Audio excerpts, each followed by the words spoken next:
범아들이야. 그 아주지 건박하게 Trước tiên xin gửi lời chào tới quý tăng ni, tất cả các tu viện và quý Phật tử, đặc biệt là gửi tới chư ni ở các ni viện và tất cả quý Phật tử đang nghe online.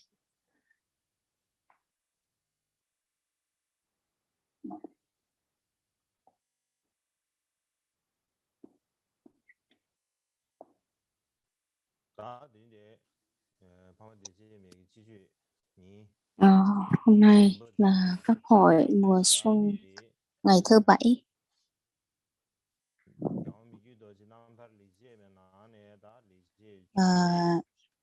Hôm nay thì tiếp tục cái phần mà những thiện nghiệp của trong cuốn tự truyện câu chuyện cuộc đời giải thoát của ngài Mikitsuche, khổ thứ 14 và 15. Trong đó thì từ các cái chương mục thì có phương pháp tu tập tâm Bồ Đề về phương diện tục đế thì chỉ làm 2. Cái thứ nhất đó chính là nhập định, tu hướng độ nhà tha và xúc định điểm phương pháp và bọn nhân duyên 6. Và phần thứ hai thì chia làm 10 phần. Phần thứ nhất, phần thứ hai, thứ ba chúng ta đã xong rồi. Hôm nay đó chính là cái phần thứ tư, tên là pháp tu tập của sự nổi tiếng danh vọng, và cái phần thứ 5 đó chính là phương pháp tu tập qua sự khổ đau.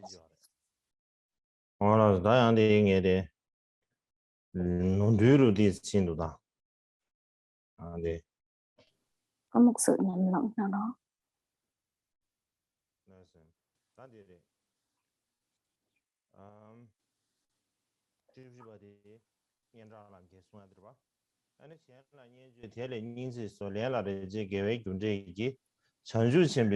Câu số khổ thứ 14 đó chính là tạo các nghiệp và quả thiện với hy vọng được đền đáp. Hạnh như nói lời ái ngữ, hy vọng nhận lại những lời ái ngữ mà quên đến quả vị giác ngộ Bồ Đề. Làm sao có thể bám víu vào những điều ấy? Tôi nghĩ đây cũng là một trong những ở đây trong có cái dấu sao cái chú nên là làm sao từ bỏ cái sự lừa dối nó bằng mưu mẹo và dâm.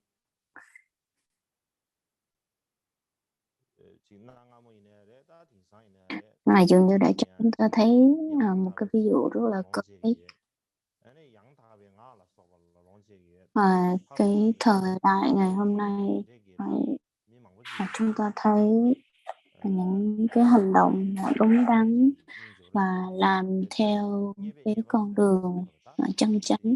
thì cái cách mà người ta nói thì nó rất là đúng, nhìn thì rất là đúng, nhưng mà thực tế thì không biết rằng là có đúng hay là không đúng. Người ta cứ tân bốc vào những cái lời giả dối và nịnh bợ và dùng những cái phương tiện thiện xảo để mà làm rất là nhiều cái việc khác nhau, cái hành động khác nhau. Họ vẫn cứ làm mặc dù họ biết rằng là đây là những cái sai lầm và những cái điều không có đúng, nhưng mà họ nhìn những cái sai lầm đó giống như là những cái ưu điểm để mà họ vẫn cứ tiếp tục làm, hoặc là lúc nào cũng nghĩ rằng là cứ hy vọng và hy vọng, nhưng mà không bao giờ nhìn vào cái việc rằng là nhìn nhận cái điều sai trái để mà sám hối, sợ tiêu tội. Họ không bao giờ nghĩ tới những cái vấn đề như vậy. Mà cho dù là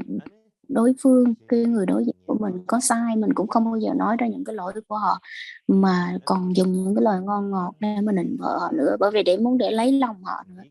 Thì những cái người những cái người những cái người như vậy thì ờ, họ hãy khuyên rằng là đây là một cái vị đạo đức giả, nó không có đáng kính trọng, và chính bản thân họ thì lúc nào cũng dùng những cái lời dạy, những cái lời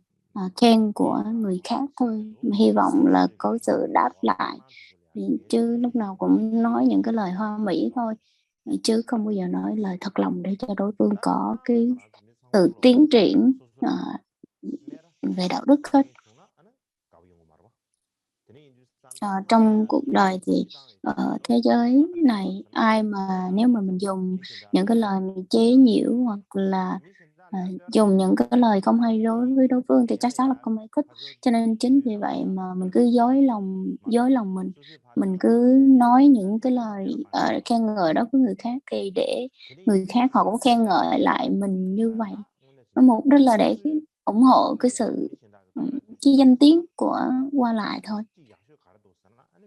Cho nên là đối với cái việc rằng là làm sao để nhận được những cái lời khen tốt nhất, thì có nghĩa rằng là mình phải khen người khác, khen người ta chừng nào thì người khác họ sẽ khen lại mình là chừng đó. Cho nên là bây giờ cái phương pháp đó dùng rất là nhiều, nhưng mà hôm qua thì chúng tôi đã nói một vài vấn đề, đó chính là ngài Mikitöche không bao giờ không bao giờ khinh bỉ bất kỳ những cái người nào, cho dù họ không có quyền lực, hoặc là họ không có phẩm chất, hoặc là họ không có bất kỳ một cái địa vị nào trên xã hội, thì ngài cũng không có khen ngợi, cũng không có khen ngợi, cũng không có chê trách bất kỳ một người nào. Và cái sự cũng không bao giờ ngài vì những cái sự lợi ích của mình, chẳng hạn như bây giờ mình khen ngợi người khác thì trong tương lai người ta nhìn thấy được những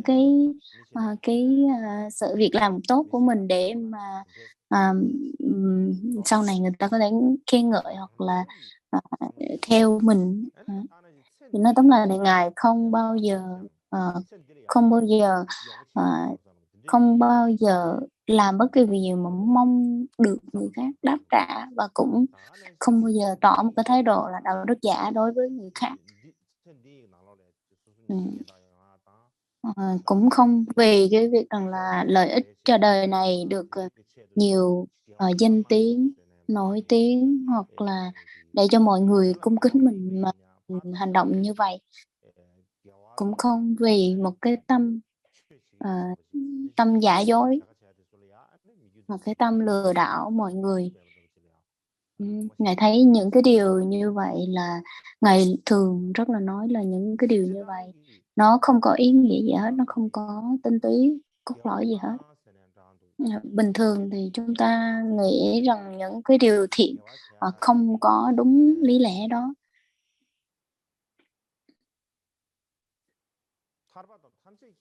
Thành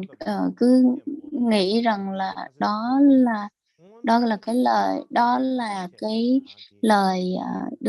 những cái đó là cái con đường giải thoát, nhưng mà thực ra là không phải như vậy. Nếu mình vì những cái động cơ như vậy mà để hy vọng kiếp sau mình có làm được một chút lợi ích với kiếp sau, hoặc là làm người thôi là cũng đã khó rồi, chứ đừng có nói tới cái việc là giải thoát.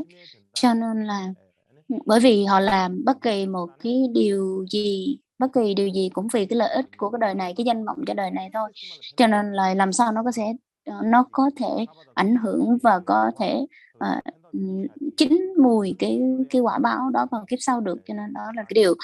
rất khó và không không thể. Cho nên chính vì vậy mà ngành cho tuổi trẻ không bao giờ nhìn nhận những cái vấn đề như vậy là quan trọng, và cứ xem đó là những cái điều không có ý nghĩa gì hết. Bình thường thì ngài Michel Teche có rất là nhiều những cái người mà liên hệ tới ngài từ đời chúng rất là nhiều, cho nên là có những người thì họ hy vọng rằng là khen ngợi Đức Kamapa thì ngài Kamapa sẽ sẽ, nếu mình khen ngợi ngài thì ngài sẽ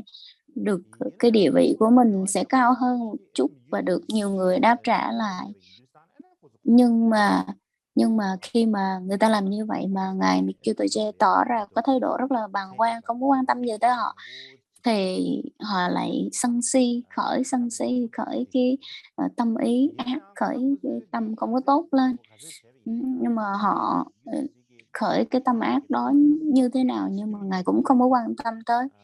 Ngài cũng quán tưởng, người tu không có đó, không có một cái điều gì là quan trọng hết, nên ngài cũng không có thể hiện bất kỳ một điều là thích hay là không thích gì.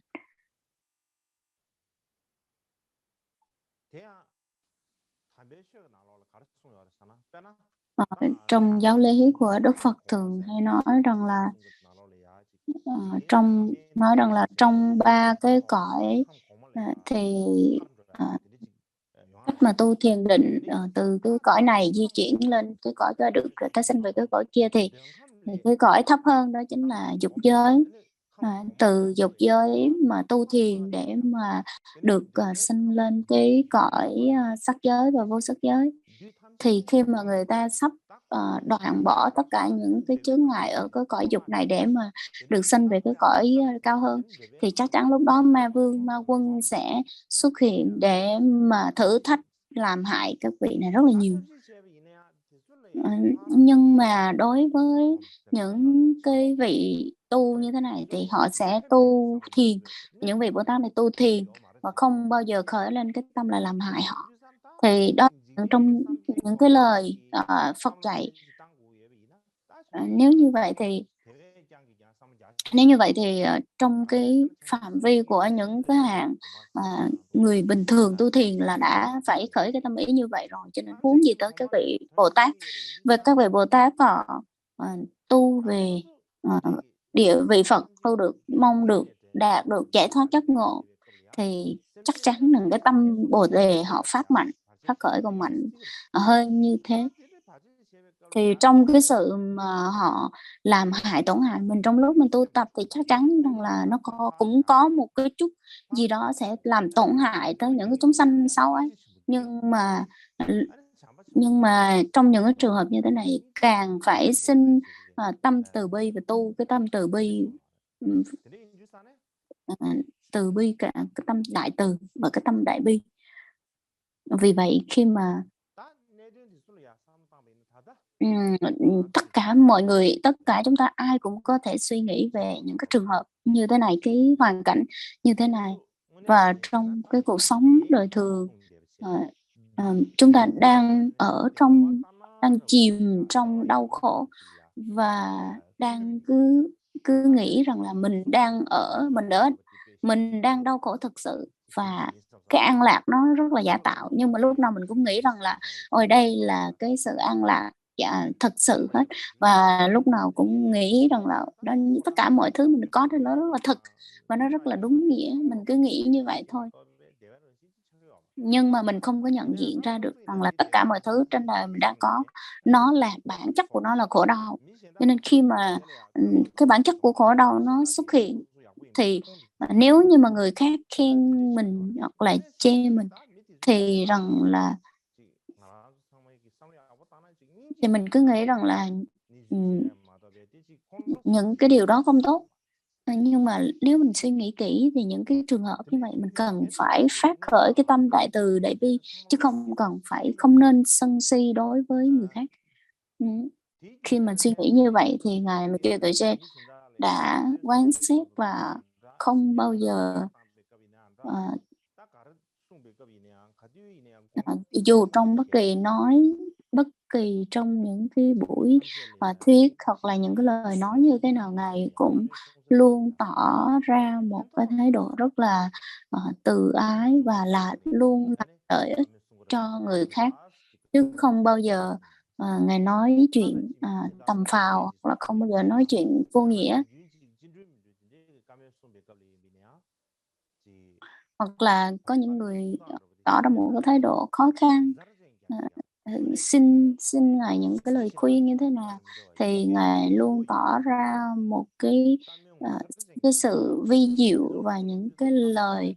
rất rất rất là vi diệu từ những cái lời dạy của Ngài. Cho nên đối với những cái người mà họ nghe trực tiếp từ những cái lời dạy của Ngài thì họ cảm thấy là ôi mình cần phải viết xuống những cái lời như thế này, bởi vì những cái lời như thế này rất cực kỳ hay. Cho nên lúc nào trong những cái lời dạy của Ngài luôn làm cho chúng sanh, luôn làm cho đối phương, cho rồi chúng phải khởi lên những cái tâm niệm cực kỳ thiện và trong những cái lời dạy của Ngài nó rất là nặng ký, rất là cảm thấy nó rất là có giá trị. Nó luôn luôn luôn thể hiện trong như có thể nói rằng là đây 8 trong 8 trong bát chánh đạo thì nó giống như là chánh ngữ vậy. Nên những cái lời nói của Ngài nói ra nó đều có mang một cái giá trị nhất định.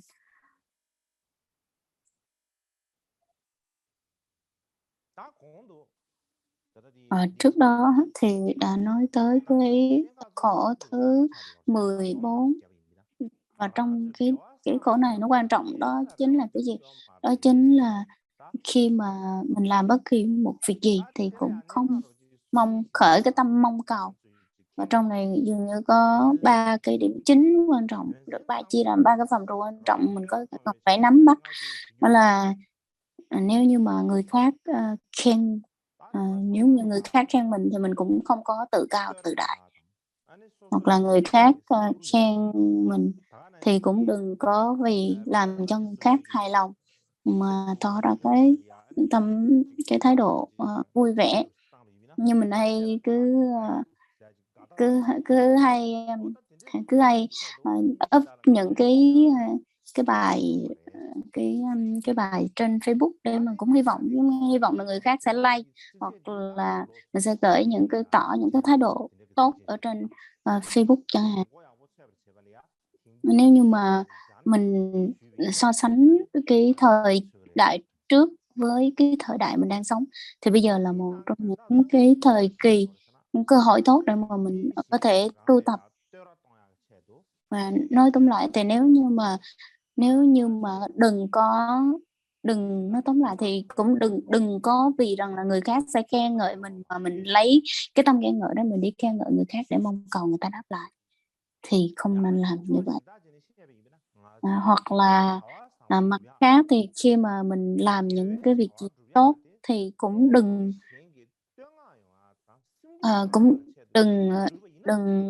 vì rằng là người khác đừng có vì là người khác sẽ khen ngợi và làm cho người khác được an vui, và vì sự khen ngợi từ người khác thì cũng đừng bao giờ làm như vậy, đừng có cái động cơ như vậy. Đó không phải là một cái cách tu tập và cái cách thành thiện rốt ráo. Có một cái ví dụ đó chính là điển hình đó, thế là thường chúng ta hay đi ra ngoài, và khi mà đi ra ngoài mình hay mặc những cái bộ trang phục rất là đẹp.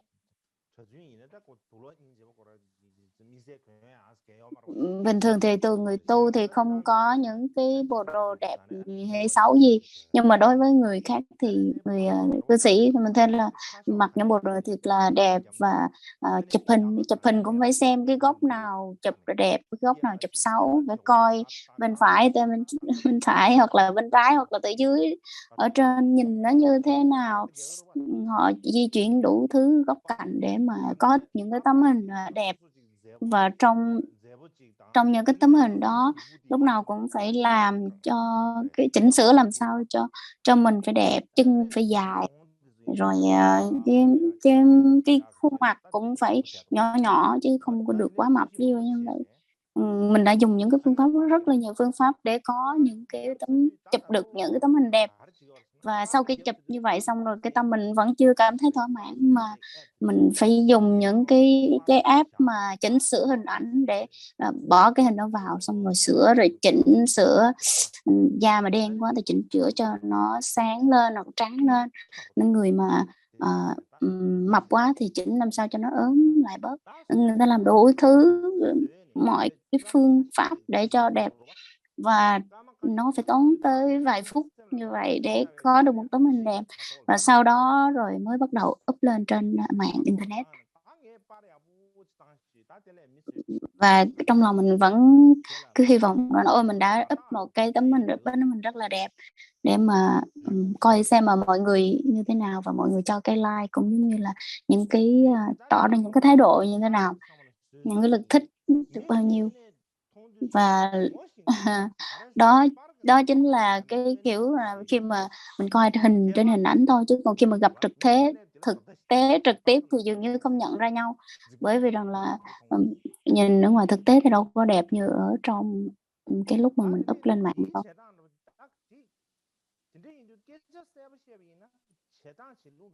Nếu như mà nói mà nói thực xét về cái phương diện này một cách phân tích rõ ràng thì là vì sao? Vì mình mong cho người khác có thể khen ngợi mình mà mình làm như vậy. Không biết cái động cơ như thế nào, nhưng mà cái mục đích đó là như vậy, là vì được người khác khen ngợi mình mới làm như vậy thôi.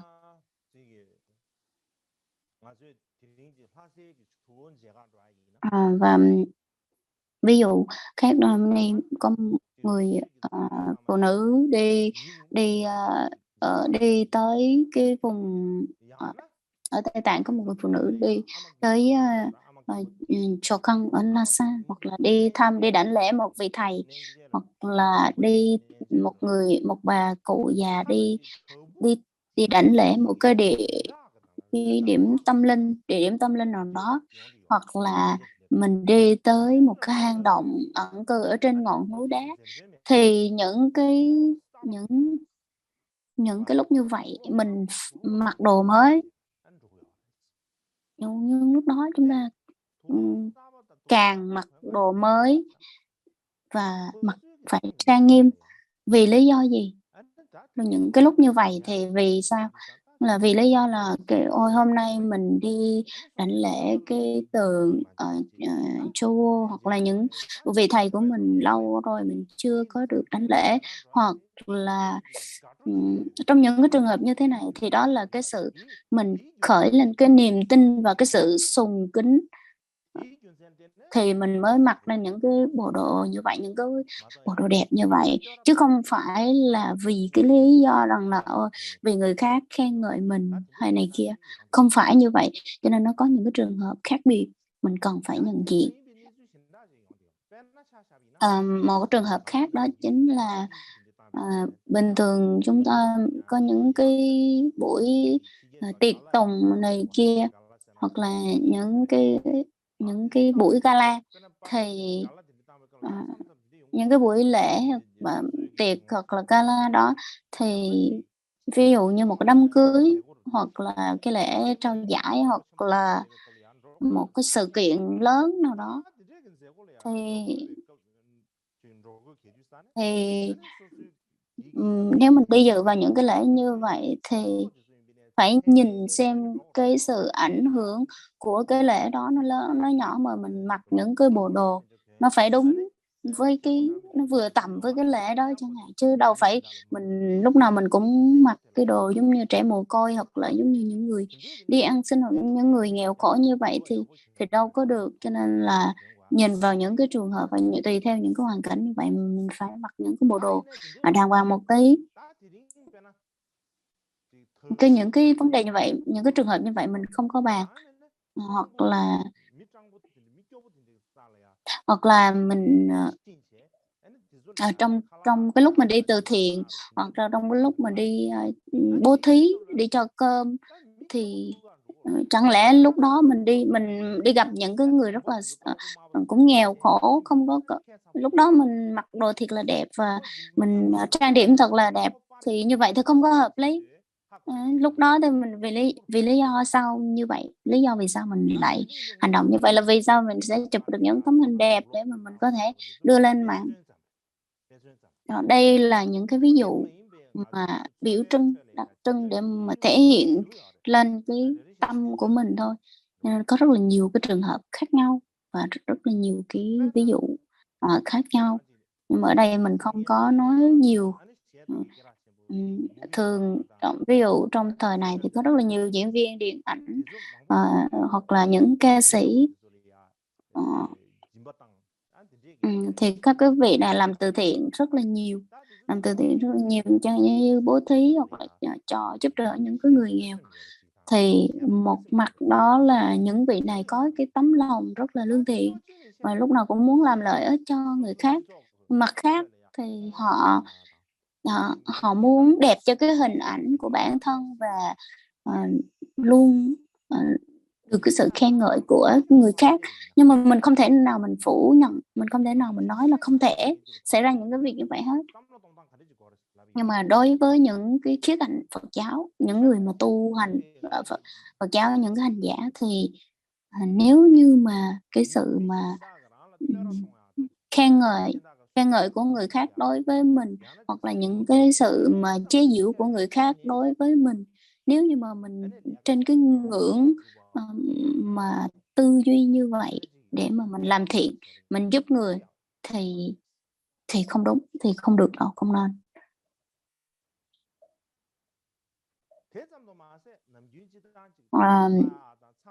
Bên cạnh đó thì bình thường chúng ta hay nói là ôi chúng ta cần phải nên học và cần phải nên học hoặc là cần phải nhập thất, đó là những cái công việc rất là tốt,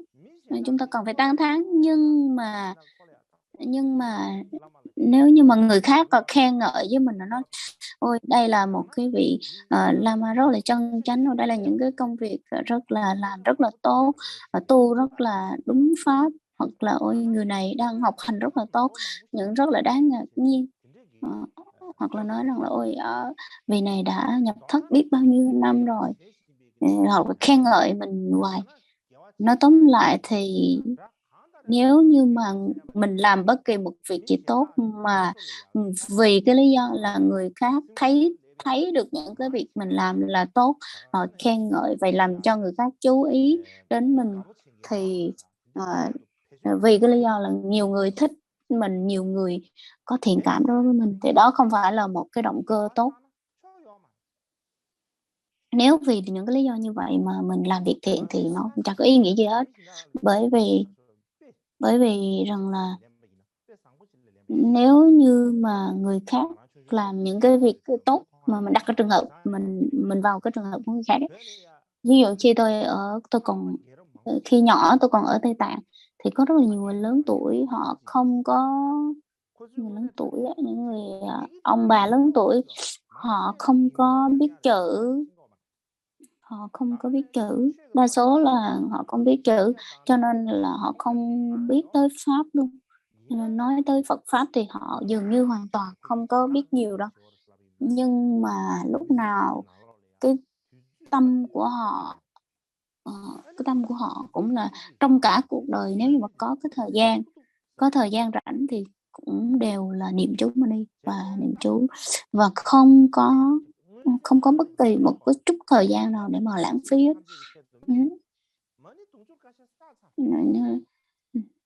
Đối với chúng ta thì lúc nào mình cũng nghĩ tới là vì lợi ích cho tất cả chúng sanh, vô lượng vô biên chúng sanh mà chúng ta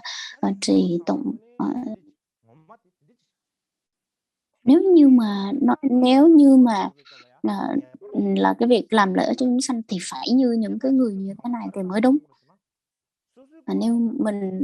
tu tập tích lũy công đức, trước tiên khi mà mình hành động những cái việc thiện nào đó, mình làm bất kỳ một việc thiện đó, trước tiên mình phải coi lại cái động cơ của mình như thế nào, có đúng nghĩa hay là không có đúng với cái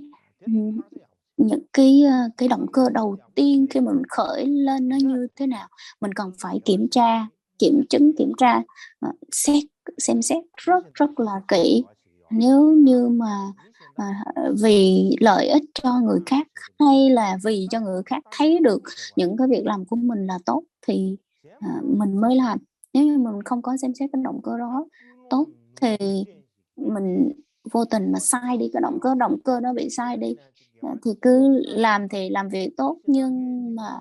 vì người khác nghĩ ôi người này đang làm những cái việc tốt, hoặc là vì cái sự khen ngợi, đó là một trong những cái hành động thiện, nhưng mà thiện không có chân chánh, ấy là giả tạo mà thôi. Có một số người cũng đã từng nghĩ như vậy. cũng có những người khác họ cứ nói rằng là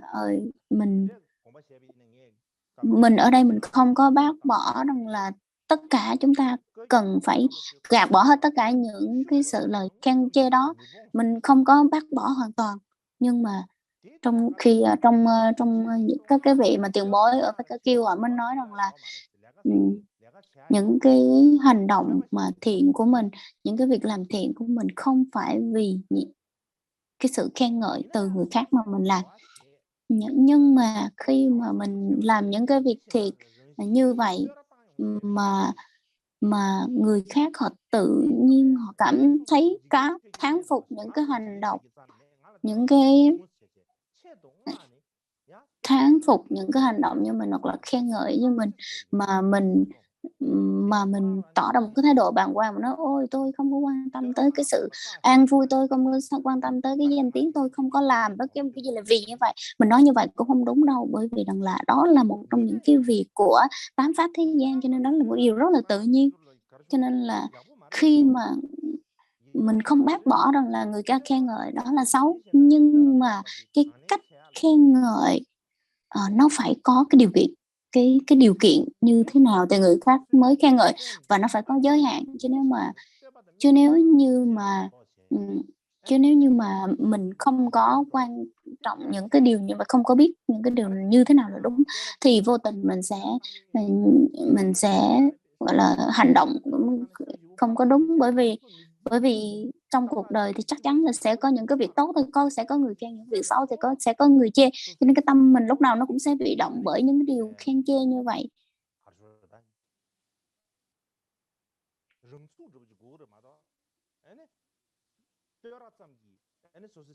Cho nên là mình phải có cái sự kiên định của nội tâm của mình, chứ đừng có vì những cái lời khen chê bên ngoài mà mình động. Đặc biệt là khi mà mình làm những cái lợi ích, những cái điều tốt, là vì nếu như mà mình đi làm những cái việc thiện đó vì cái lợi ích, vì cái sự khen chê của người khác thì không được. Đây là cái điểm máu chốt đó nằm ở chỗ này. Cũng vậy, khi mà vì cho người khác khen ngợi là không được rồi. Ngoài ra thì trong cái khổ này đó, thì cái điểm quan trọng thứ hai đó chính là gì? Đó chính là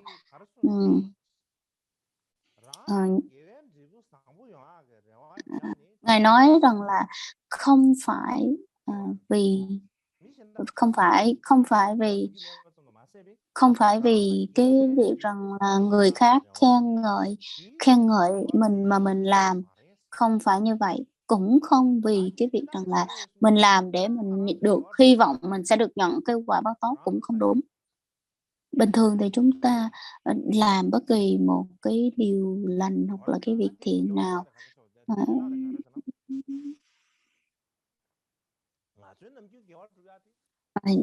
chúng ta cũng hy vọng rằng là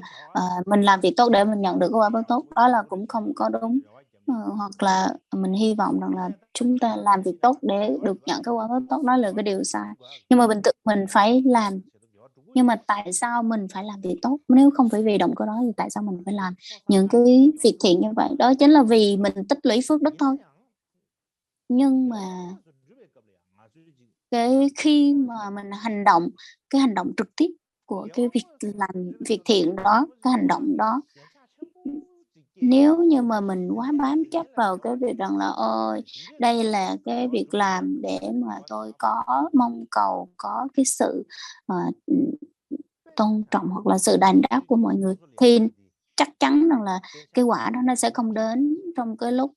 nó không đến như mình mong muốn đâu. Ví dụ như nếu mà mình có thể cho người nào đó 10.000 ruby, 10.000 ruby, thì mình nghĩ rằng là đây tôi cho cái người này 10.000 ruby thì cũng sẽ hy vọng, mình khởi cái tâm rằng là hy vọng rằng là mình cho họ 10.000 ruby này nhắm mắt trò luôn, đừng hy vọng rằng là trong tương lai mình sẽ được nhận những cái sự giàu có vô hạn vân vân này kia. Với cái động cơ như vậy thì là mình không thể nào cái động cơ đó là đúng. Hoặc là một người nào đó đang bố thí, trong cái hôm đó bố thí rất là nhiều, và với cái tâm niệm là ôi nếu như mà mình bố thí như ngày hôm nay và một ngày nào đó mình trở nên rất là giàu có, thì cái hành động như vậy có phải là một cái hành động rốt ráo của cái việc làm thiện không? Thì nếu mà mình nói chắc chắn thì đó là có, mình không thể nào mà khẳng định được nó là tốt.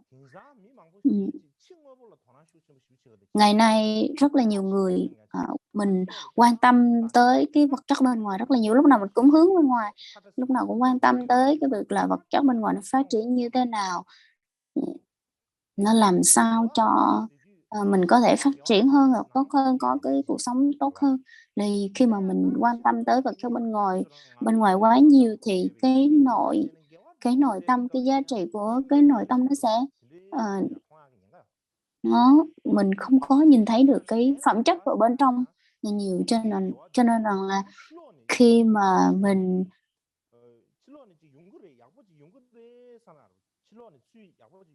cho nên là khi mà lúc nào mình làm một cái việc gì mình cũng nghĩ rằng là ôi mình sẽ hy vọng mình sẽ được nhận cái gì đó từ bên ngoài, mình làm bên ngoài thì mình sẽ được nhận từ bên ngoài, lúc nào mình cũng hy vọng như vậy. Ví dụ như là trong cái trong cái cây táo, mình lấy cái hạt táo mình gieo trồng cái cây táo, và mình cũng mong là cái cây táo nó sẽ được nở,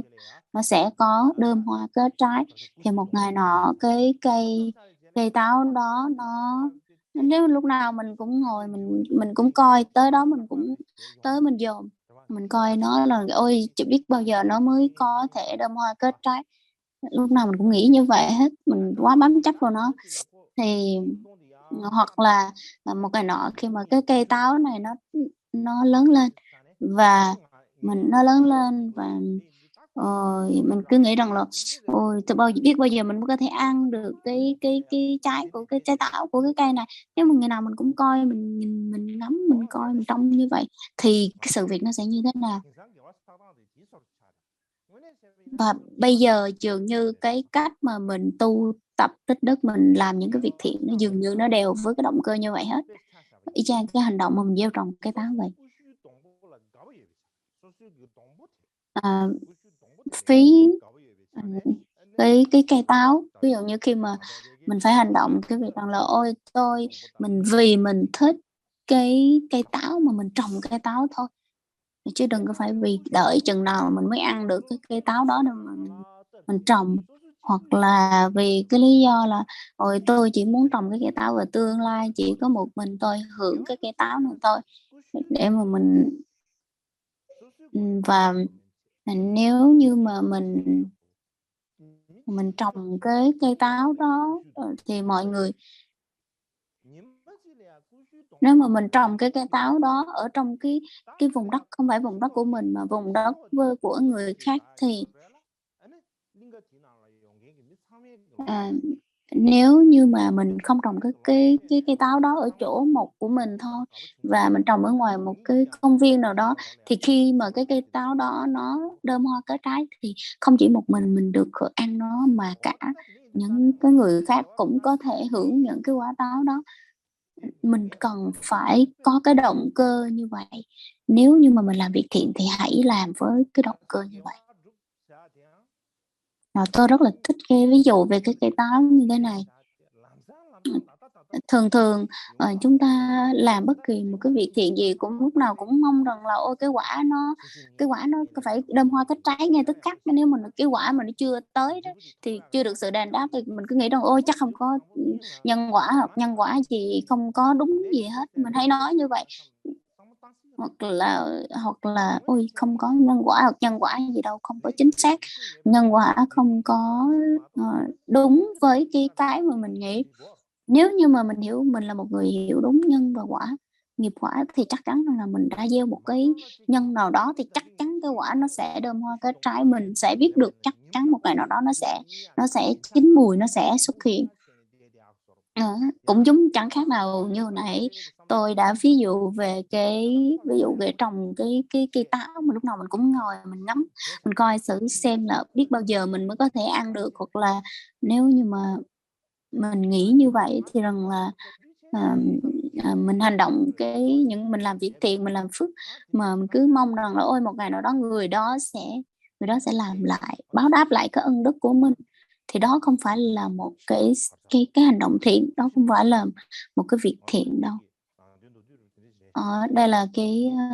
những cái nội dung chính ở trong cái khổ thơ thứ 14. Giờ chúng ta nghĩ giải lao và mình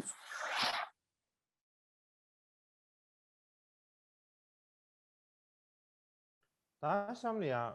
안에 리제 주양아바 디슈아인 바래.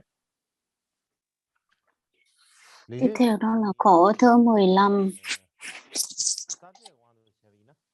Khổ thơ 15 thì theo cái chương mục mục lục thì trong 10 chương mục thì là cái phần thứ 5 nói về phương pháp tu tập qua sự đau khổ. Câu thứ 15 đó là trải qua những điều vô lý bất nhẫn, càng trải qua những điều vô lý bất nhẫn, càng trải qua nhiều nghiệp quả, tôi càng vững tin vào lời Phật dạy. Tôi lấy nghịch cảnh làm con đường tu. Tôi nghĩ đây cũng là một trong những thiện nghiệp của mình. Trong này có nghĩa là gì?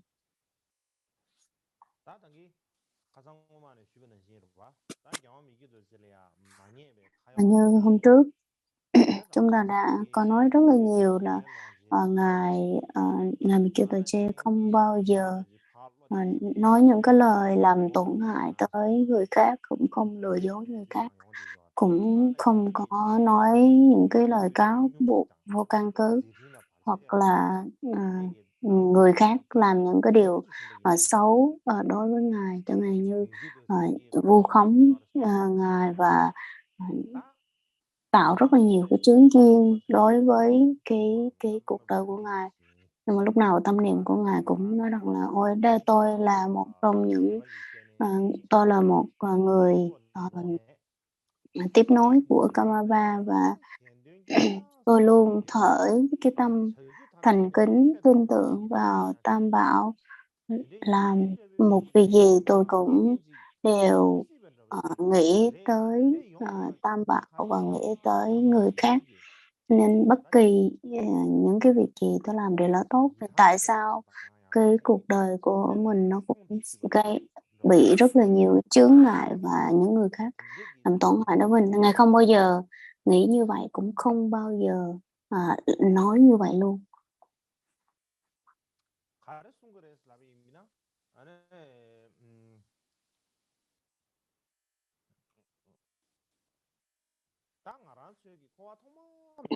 Thay vào đó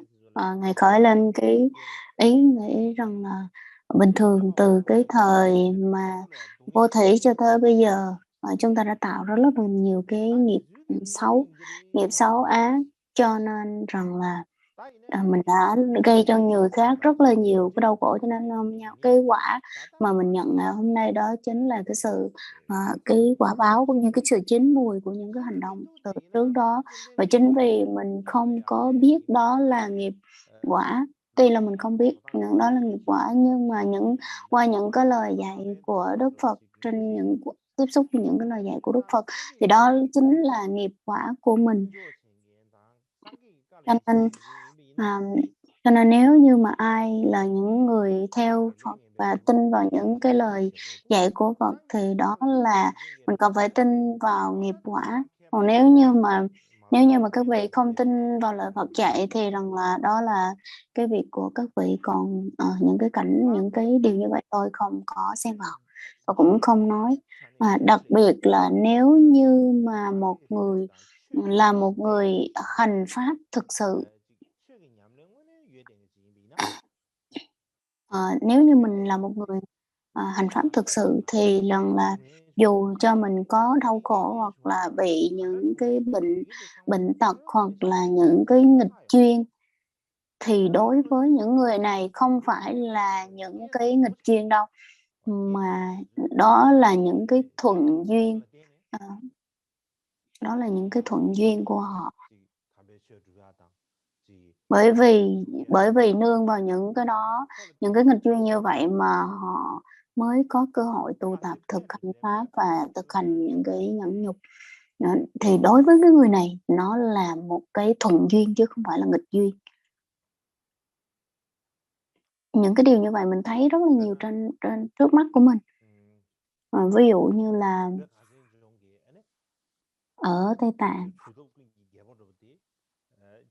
những cái người mà tu tập, mình thấy rằng đó, ví dụ như ngài Milarepa, từ còn nhỏ ngài đã tạo rất là nhiều cái tội lỗi để làm cho người khác đau khổ và phải giết người này kia. Nhưng mà đó là những cái nghiệp lúc đó nó rất là nặng, nhưng mà đối với cái hành động của ngài sau này thì ngài đã trước đó đã gieo những cái tội lỗi như vậy. Thì mình nhìn bên ngoài mình thấy là ở đó là những cái điều tội lỗi, nhưng mà đối với bản thân của ngài, đó là nó là một cái duyên rằng là để cho ngài có thể chuyển hóa được cái tâm của mình mới có thể tu tập được. Chẳng hạn như ngài Phật Ba Rinpoche, ngài lúc nhỏ ngài cũng tạo ra rất là nhiều cái, lúc mà ở trong gia đình thì bị bị bệnh và bị dịch bệnh, và gia đình rất là nhiều người chết, rồi cuối cùng cái người mà người người thân của mình cũng bị mất luôn. Nên khi mà đó là một trong những cái cơ hội, nhờ những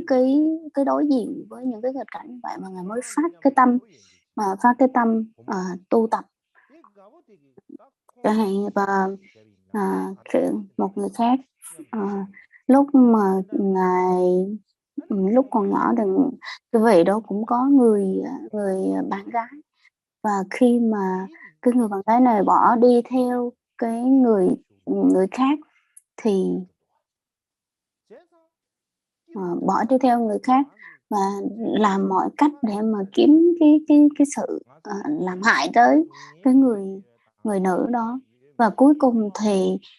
người đã từ bỏ hết tất cả để mà đi tu. Những cái nghịch duyên nó làm thức tỉnh để mà mình đi tu. Cho nên là qua những cái đó là các vị họ đã có những cái lực tu tập rất là mạnh rồi, cho nên những cái nghịch duyên nó tới thì họ sẽ chuyển thành thuận duyên. Chứ còn đối với mình không có làm được những cái điều đó đâu. Nếu như mà mình không thể nào chuyển được những cái nghịch duyên đó thành cái thuận duyên đâu.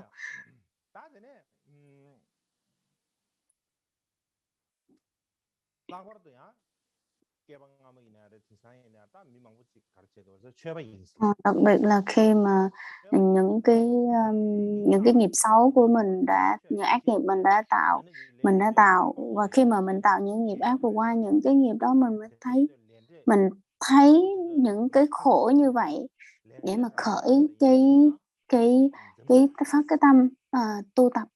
thì mình có làm được như vậy không? Nếu như mà mình không có chấp vào, mình không có bám vào những cái điều đó để mình khởi cái tâm, thì mà mình cứ nghĩ rằng là ôi tôi là một trong những cái người rất là giữ giới, lúc nào cũng giữ giới, giữ trong con mắt, và lúc nào cũng tu tập rất là tốt. Nếu mà mình nói như vậy thì đó là gọi là lừa dối tất cả mọi người. Lúc nào mình cũng nói đâu ôi tôi đã tiêu hết tất cả nghiệp ác, tôi đã là một người thanh tịnh này kia, thì chúng ta có quá tự cao rồi. Cho nên khi mà nghe những cái lời như vậy thì người khác họ mới nói rằng là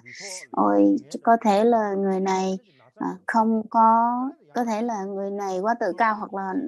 họ bị những cái chướng ngại, hoặc là bị những cái bệnh này kia tới, hoặc họ đã làm sai những cái điều như vậy.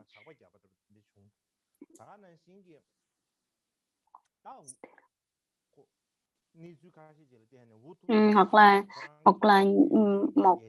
cái hoàn cảnh ở trong cái chỗ mà mình ở, hoặc là những cái bị cái duyên xấu nào đó mà mình bị mất hết của cải hay mất hết tất cả những tài sản vật chất vân vân,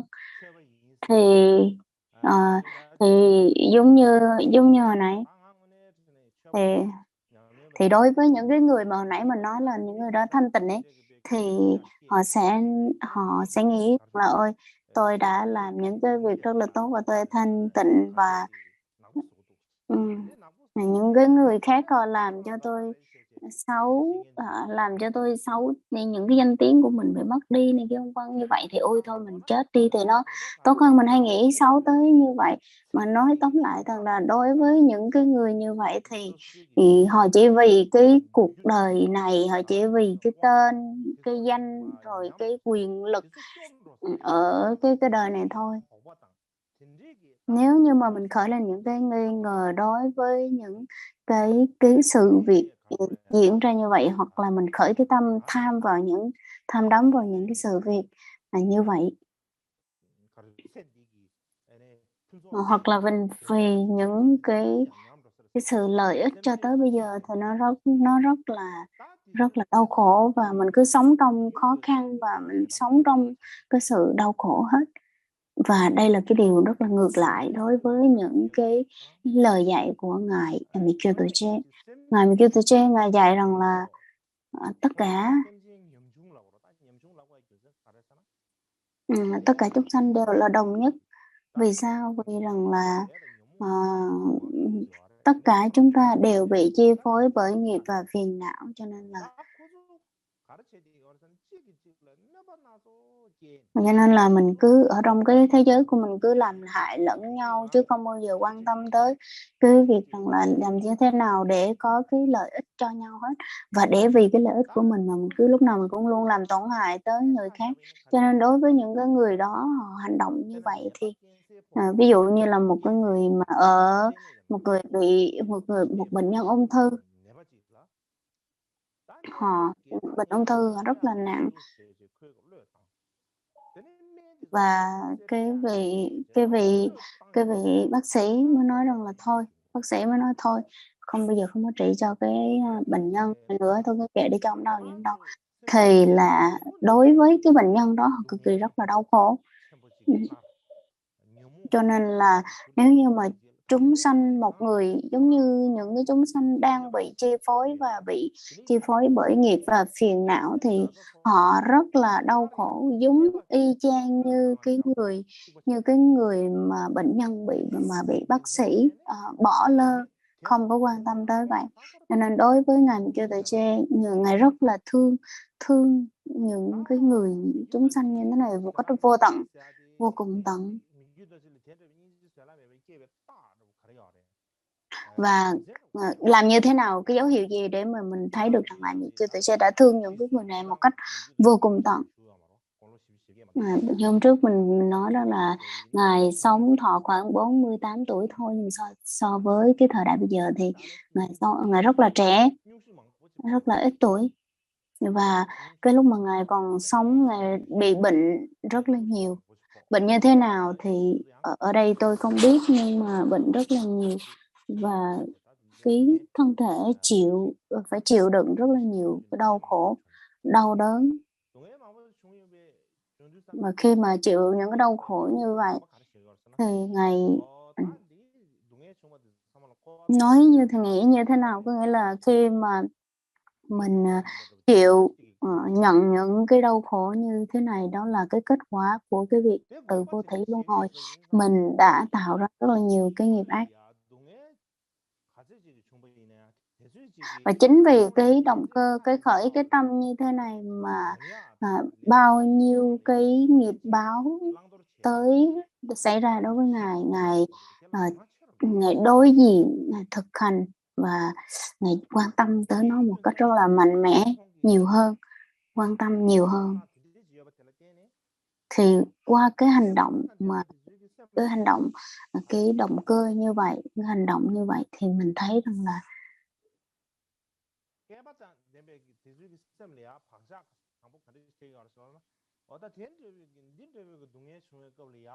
Đối với những cái người mà mình nhìn mình thấy như vậy thì ôi vợ, khi mà mình thấy những cái kết quả đau khổ như vậy để làm gọi là đoạn bỏ những cái quả khổ đó liền thì rất là khó. Đấy. Cho nên là cần phải quán xét, kiểm chứng xem rằng là cái nhân nào đã gieo, đã làm cho cái quả của ngày hôm nay, tạo thành cái quả của ngày hôm nay.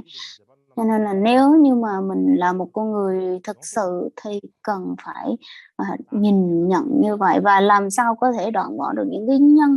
cái nhân và mình phải làm sao để mình đối trị với những cái nhân mà gây ra những cái đau khổ như thế này.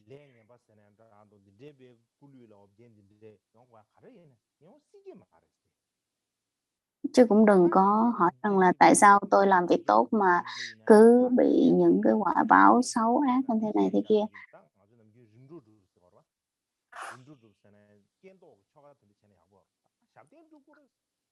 Và đừng có nghĩ rằng là mình phải cúng. Ngài cũng hay dạy rằng là lúc đó không phải là lúc đó không phải là phải cúng kiến hoặc là mình cầu an hoặc là cầu siêu hoặc là bạn chơi chứng Ngài. Như vậy là không có được đâu.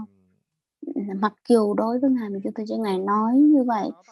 như vậy trên cái lời nói như vậy, nhưng mà phải hiểu được rằng cái tôn chỉ của Ngài đưa ra chứ không phải là trên những cái lời nói như thế mà mình làm như vậy. Cái tôn chỉ của Ngài đó chính là những cái hành động của bậc Bồ Tát nó nương vào cái đồ chúng, nương vào cái đối tượng của mọi chúng sanh.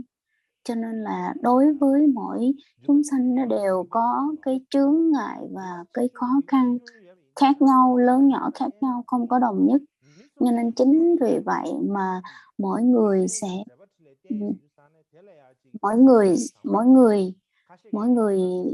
sẽ có một cái nhận định khác nhau đối với cái hành động của vị thầy của mình. Đối với vị người này thì tốt, đối với người kia thì xấu, thì cái vị thầy của mình cũng vẫn một cái hành động đó thôi. Nên là vì cái chướng ngại lớn nhỏ khác nhau, không có đồng nhất của các cái đối tượng chúng sanh mà mới thấy là cái việc như vậy. Chúng ta hãy nói những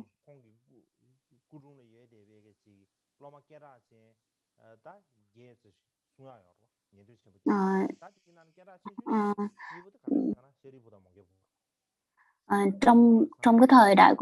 của Đức Phật, khi mà Phật còn tại thế thì có 8 vị thân cận đối với Ngài. Hai người quan trọng nhất đó chính là A Nan và Ca Diếp. Và Ngài Đại Trí, Ngài Xá Lợi Phất và Mục Kiền Liên. Ngài Xá Lợi Phất và Mục Kiền Liên thì cái người mà có trí tuệ đệ nhất đó chính là Ngài Xá Lợi Phất. Và cái thần thông đệ nhất đó chính là vị Mục Kiền Liên. Nhưng mà mặc dù cái năng lực mạnh nhất của thần thông mạnh nhất của ông đó chính là thần thông, nhưng mà tại sao Ngài Mục Kiền Liên mất như thế nào? Thì Mục Kiền Liên mất như thế nào? Cái kết quả của Ngài phải nhận như thế nào? Cái nghiệp quả đó như thế nào? Là cái người mà ngoài đạo đã người bị ngoại đạo đánh chết, chứ không phải là bình thường. Ngài là một người thần thông đệ nhất mà phải chết với cái việc rằng là người khác đánh mình chết. Tại sao? Thì đối với Phật giáo mình giải thích như thế nào? Mình phải giải thích thôi, tại vì đối với ngài Mục Kiền Liên là một trong những cái người thần thông đệ nhất mà phải bị những cái quả báo như vậy, thì trên cái phương diện của Phật giáo mình giải thích như thế nào? Chúng ta giải thích rằng là cái quả báo của cái việc mà nhiều kiếp trước đó mình đã tạo cái nhân là đánh người khác chết, cho nên bây giờ tới cái lúc mà cái quả báo đó nó chín mùi và có cái quả báo nó có thể nó đang chín mùi ở đây, hoặc là cho tới cái lúc mà cái quả chín mùi đó nó được xác định sẵn rồi, nó được định nghiệp sẵn rồi. Nghĩa là cái nghiệp đó mình đã gieo cái ác nghiệp đó và nó đã định sẵn rằng là chắc chắn cái quả báo mình sẽ nhận được, thì dù không ai có thể ngăn cản được, cho nên dù có làm gì cũng không có giúp đỡ được, dù là biết được thần thông, dù có biết thần thông có giỏi thần thông tới cỡ nào, nhưng mà khi mà tới cái lúc mình trả cái nghiệp đó thì cũng không nhớ tới cái việc phải thi triển thần thông để trốn đi, mà phải để cho người ta đánh mình như vậy. Cho nên đối với Ngài Mục Kiền Liên lúc đó là cái định nghiệp của cái việc rằng là để người ta giết mình đó, là mình không có thể nào mà tiêu được cái tội đó, tiêu được cái nghiệp đó.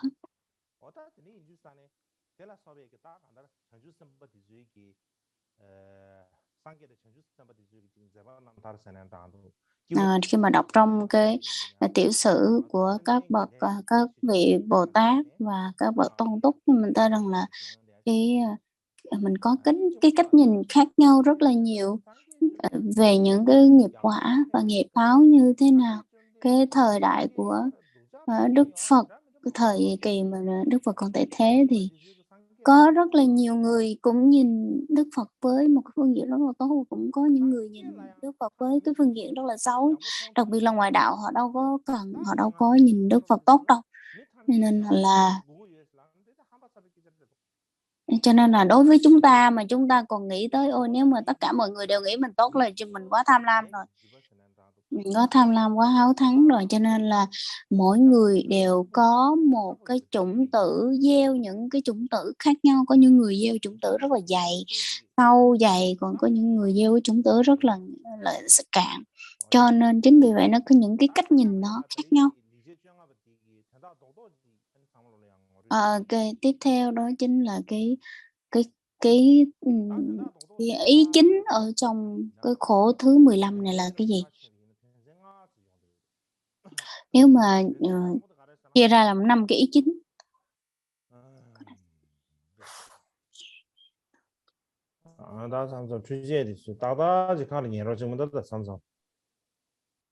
Bị rắc rối về kỹ thuật.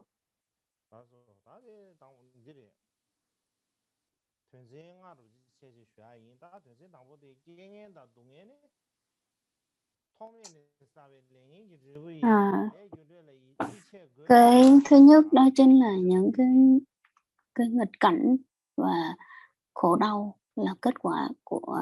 cái việc mình đã tích lũy những cái nghiệp xấu, những cái ác nghiệp từ vô thủy luân hồi.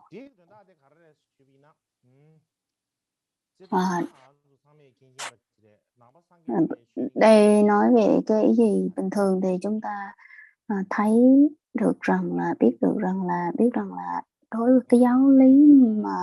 mà quan trọng nhất trong giáo lý của Đức Phật đó chính là nghiệp quả, nhân quả nghiệp báo. Và lúc nào mình cũng nếu mà mình hỏi rằng là tại vì sao mình bị những cái đau khổ và những cái nghịch duyên như thế này, đó chính là cái câu trả lời, đó chính là vì mình đã từ vô thủy đã gieo rất là nhiều ác nghiệp. Không chỉ vậy, trong gia đình, trong xung quanh mình đang xảy ra những cái việc này, đó chính là cái quả báo của những cái hành động trước. Thì nghiệp quả, nhân quả nghiệp báo nó tới như thế nào? Có nghĩa rằng là đó là những cái hành động mà mình đã gieo từ trước đó, thì bây giờ nó sẽ chín mùi và nó thành cái quả báo. Cái thứ hai đó chính là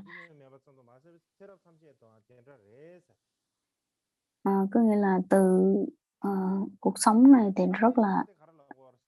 có rất là nhiều cái đau khổ và sự bất công.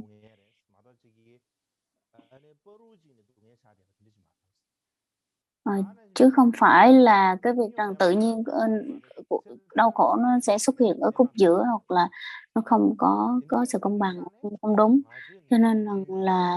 lúc nào mình cũng thường hay hỏi rằng là ôi tại sao tôi lại bị khổ đau như thế này, hoặc là tại sao người khác họ lại khinh bỉ mình như thế này, họ phỉ báng như thế này, tại sao những cái mà tôi không bao giờ nghĩ nó lại xảy ra tới tới tới cái vấn đề này. Và tại sao người yêu của mình lại rời bỏ mình, hoặc là tại sao những người thân của mình lại chết đi, hoặc là tại sao bản thân của mình lại bị những cái bệnh nặng như vậy. Tại sao tôi bị cái bệnh này mà không bị đối với những người khác không có bị, hoặc là tại sao tôi bị mất việc, hoặc là tại sao tâm mình lại quá khổ đau như thế này. Chắc chắn là mình sẽ có rất là nhiều cái câu hỏi trong đầu của mình. Khi mà mình hỏi rất là nhiều như vậy thì mình mình sẽ nghĩ rằng là ôi cuộc đời này rất là bất công với mình, không có nhân quả gì hết, rất là bất công với mình, bởi vì có rất là nhiều người họ rất là giàu, nhiều người tự nhiên họ giàu, nó bất công quá đi. Bởi vì cả cuộc đời của mình đã làm rất nhiều việc tốt không mà, và không bao giờ làm những cái việc xấu. Vậy mà mình cứ những cái khó khăn, những cái đau khổ nó cứ rớt trên đầu mình thôi, nó cứ đổ lên trên đầu của mình thôi. Hoặc là có những người họ không bao giờ họ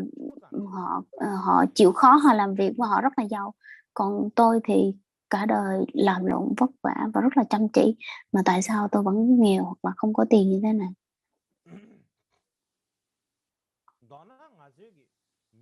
Nói tóm lại thì trong cuộc đời của mình, những cái sự bất công, hoặc là cái sự không công bằng, hoặc là cái sự mà đau khổ, lúc nào mình cũng nghĩ tới những cái điều như vậy hết. Mình lúc nào cũng nhớ hết. Vì sao? Vì rằng là một mặt đó chính là mình không biết những cái hành động trước đó mình đã tạo, và cái thứ hai mặt khác đó chính là mình không có biết và tin vào nhân quả nghiệp báo. Cái câu hỏi chính gốc của mình đó chính là gì? Có nghĩa là đó là cái câu hỏi là tại sao những cái khổ đau đó nó xảy ra tới với mình, thì và những cái khổ đau đó nó bắt nguồn từ đâu? Thì trước đó cũng đã trình bày, có nghĩa là những cái nghiệp báo mà mình chịu đựng cho tới bây giờ, mình nhận như bây giờ là do mình đã gieo trồng tích lũy từ trong quá khứ. Thì trong quá khứ đó là gì? Trong quá khứ thì có nghĩa là có thể là ngày hôm qua, có thể là kiếp trước, hoặc là có thể từ kiếp trước đó nữa. Nói tóm lại thì nói tóm lại thì vì sao những cái nghiệp đó nó là chín mùi, hoặc là mình tạo những cái nghiệp ác đó từ khi nào? Có nghĩa là từ kiếp trước nó nhiều hơn rất là nhiều, tại vì kiếp này nó rất là ngắn, cho nên là từ cái kiếp đầu tiên cho tới bây giờ luôn, cho tới bây giờ rất là nhiều đời nhiều kiếp mình đã gieo rất là nhiều cái ác nghiệp. Cho nên rằng là nếu như mà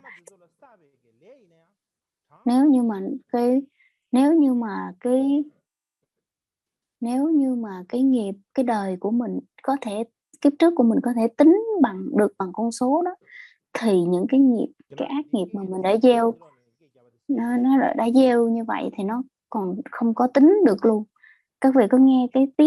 tiếng nó kêu cộc cộc ở ngoài không?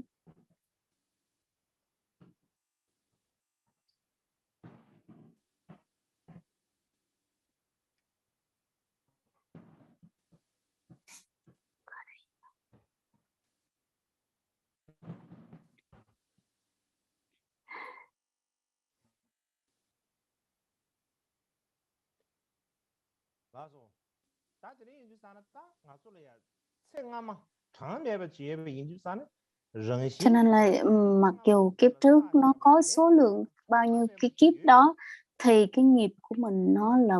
gọi là không có tính kể, không, những cái nghiệp xấu đó nó không thể tính nào tính đếm được luôn.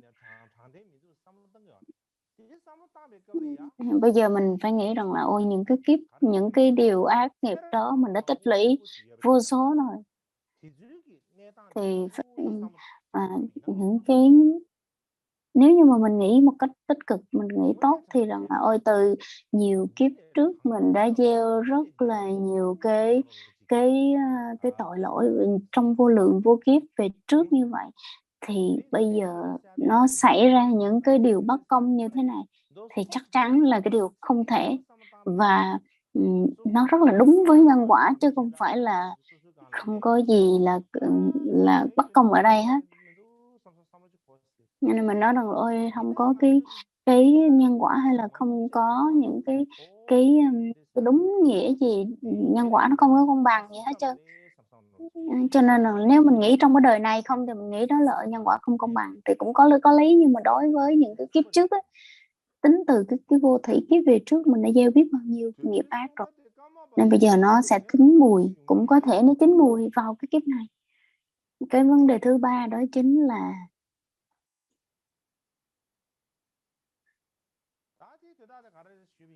tất cả những cái chướng ngại nó xảy ra và những cái ác nghiệp đó nó xảy ra, nó có, mình làm sao có thể biết được rằng là nó đúng.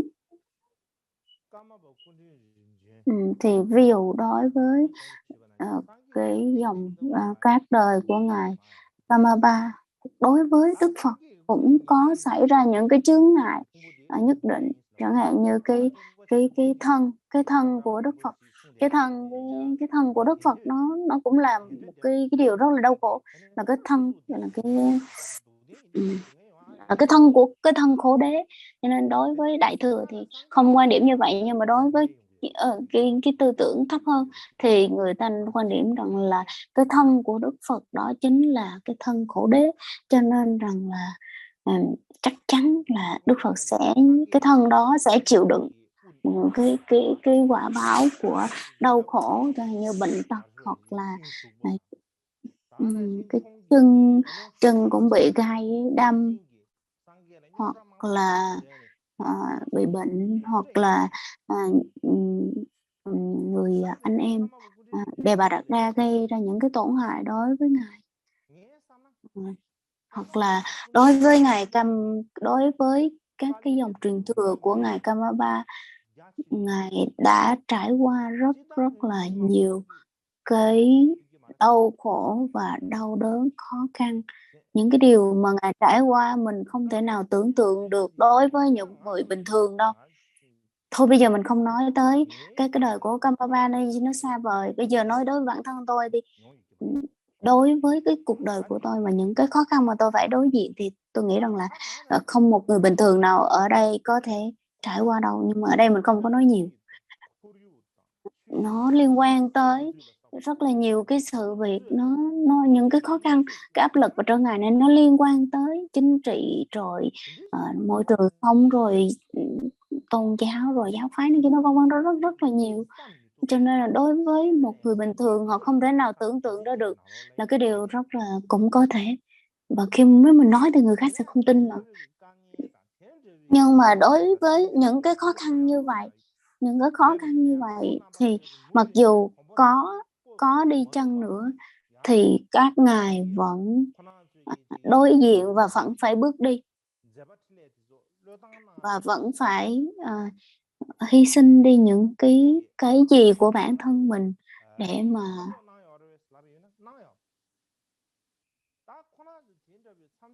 ngài có, các vị này có bao giờ bỏ cuộc không?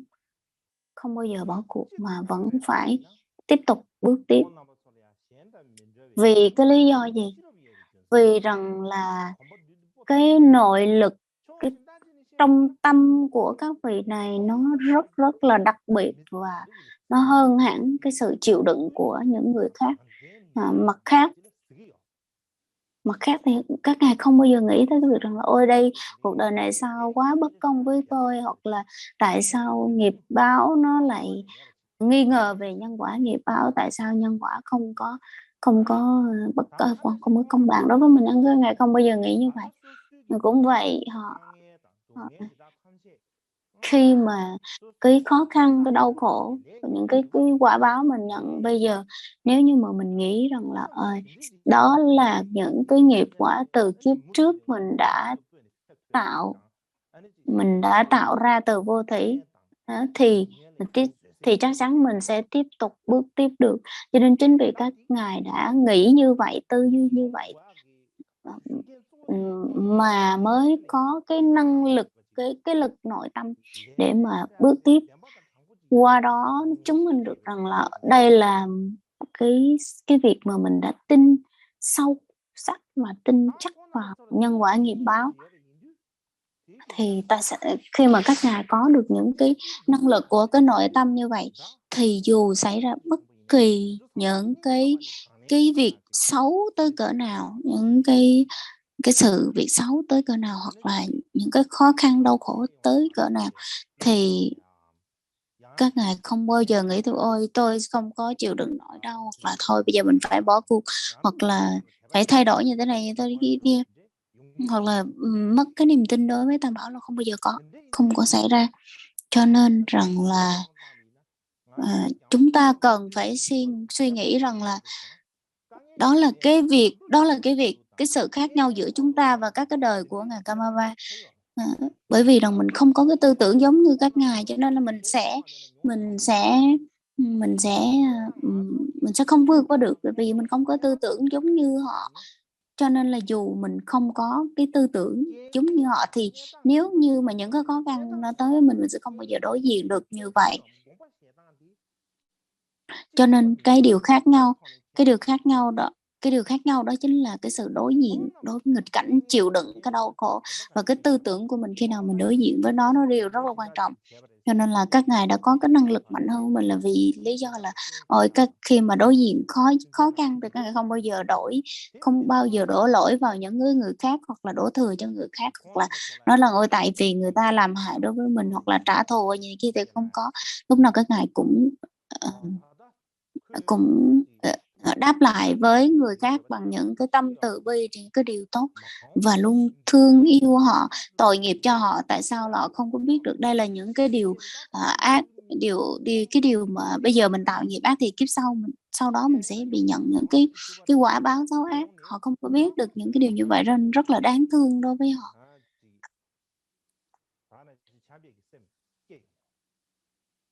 Cho nên từ đó mới rất là thương những cái người như vậy. Cho nên cái cách mà mình nghĩ, hoặc là cái cách mà mình hướng tới nó rất là khác. Cho nên dù cho đối với ngài, các cái đời của ngài Kamaba không bao giờ các vị khởi lên cái oán giận, hoặc là cái tâm giận oán hờn đối với những người làm hại mình. Cho nên đó là những cái nghịch duyên, nhưng mà khi mà các vị quán sát và thực hành với cái tâm Bồ đề và càng yêu thương họ, thì từ đó nó sẽ chuyển thành cái nhân của Bồ đề. Là vì sao mới tới chuyển thành nhân? Là vì cái việc là mình đã tin vào nhân quả nghiệp báo một cách rất là sâu sắc. Đối với các cái lời đối với các cái đời của ngài Kamaba, thì nó dường như có cái tính cách và cái diện hơi phẫn nộ, hơi nóng nảy một chút xíu. Nhưng mà người khác khi mà họ nhìn vào thì họ nói rằng là ôi ngài rất là cứng rắn và nghiêm khắc, nhưng mà thực chất ở bên trong đó chính là từ vì cái tình thương, nhưng mà giống như một người mẹ mà nóng tính vậy. Cho nên là lo lắng cho con mình sẽ đi sai đường, hoặc là đi vào cái đường sai trái làm lỗi. Thì chính vì cái thể hiện cái sự lo lắng đó, mình thấy nó như vậy thôi. Cho nên là nếu như mà thấy rằng là các ngài khó khăn, mình nhìn với cái tính cách khó khăn như này kia, nhưng mà mình thấy mình so với các vị Bồ Tát, thì Đó là một cái phong cách rất là trong sáng và thuần khiết. Ở ở dưới cái thời tuổi,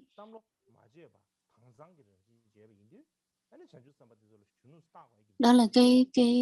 lý do tại sao mình hay ví các cái vị gọi là giống như